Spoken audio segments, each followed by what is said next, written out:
ஓடும் ரயிலில் மதுபோதையில் இருந்த நபர் அத்துமீறியதாக வீடியோ வெளியிட்ட விவகாரத்தில் பாதுகாப்பிற்கு தான் வீடியோ எடுத்ததாக சம்பந்தப்பட்ட பெண் தெரிவித்துள்ளார். காரைக்கால் பகுதியைச் சேர்ந்த பட்டிமன்ற பேச்சாளர் யோகதர்ஷினி என்பவர் ரயிலில் பயணம் மேற்கொண்ட போது அவருக்கு எதிரே அமர்ந்த ஆண் பயணி ஆபாசமாக நடந்து கொண்டதாக வீடியோ வெளியிட்டார்.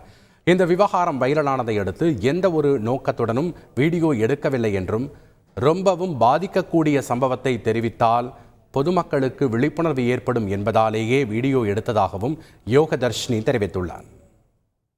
அதாவது அந்த சம்பவங்களை வீடியோ எடுத்து போடணும் அப்படிங்கிற ஒரு இன்டென்ஷன் எனக்கு கிடையாது. ஏன்னா நான் தொடர்ந்து பயணிச்சுட்டு இருக்கேன். அந்த மாதிரி நேரத்துல எங்களை ரொம்ப பாதிக்கக்கூடிய ஒரு விஷயம், இதையும் அது இதுக்கு மேல பொறுத்துக்கிட்டு இருக்க முடியாது அப்படின்ற ஒரு விஷயம், அப்படி ஒரு நேரம் வரும்போது தான் அந்த மாதிரி வீடியோ எடுத்து மக்களுக்கு தெரியப்படுத்த வேண்டியதா இருக்கு.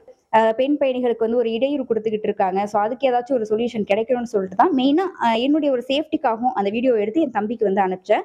அவனுடைய ஃப்ரெண்ட் நம்ம காரைக்கால் ஆப்ல அந்த இதுல இருக்கிறதுனால அந்த பையனுக்கு அனுப்பிச்சனால உடனே அந்த பையன் சோஷியல் மீடியால போட்டாப்ல.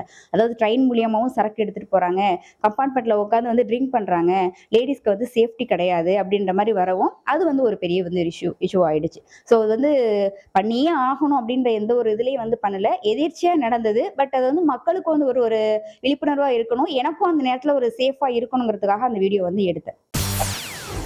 செய்திகளை உடனுக்குடன் தெரிந்து கொள்ள உடனே சப்ஸ்கிரைப் பண்ணுங்க.